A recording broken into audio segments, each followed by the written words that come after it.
In the chilly winter of 1692, the small town of Salem, Massachusetts, found itself at the center of one of the most infamous episodes in American history, the Salem Witch Trials. What began as a series of mysterious illnesses and unexplained behaviors soon spiraled into a witch hunt fueled by fear and hysteria, claiming the lives of many and leaving an indelible mark on the course of history. The genesis of the Salem Witch Trials can be traced to a fateful night in the home of Reverend Samuel Parris, whose daughter Betty and niece Abigail Williams began experiencing strange fits. As the village struggled to understand these unsettling symptoms, whispers of witchcraft began to circulate. In a community where belief in the supernatural was commonplace, fear quickly took root.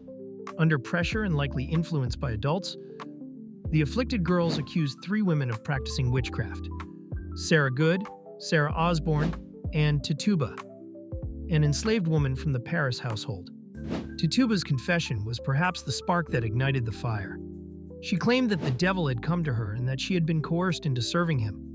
Her seemingly corroborative stories of witches and the devil's presence in Salem provided the kind of tangible evidence the townspeople needed.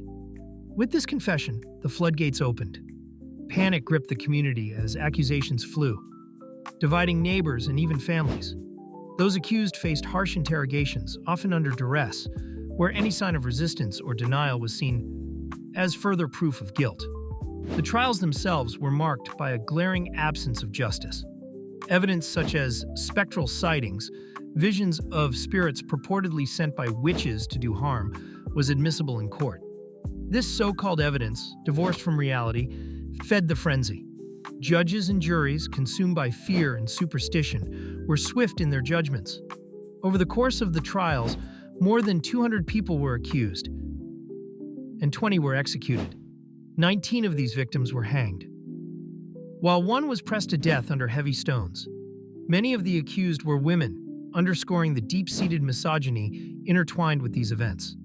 As the summer of 1692 wore on, a sense of regret began to seep into the consciousness of Massachusetts. The public began questioning the legitimacy of the trials, especially as prominent figures in the colony began to voice their dissent. By October, the governor intervened, halting further arrests and eventually declaring the trials over.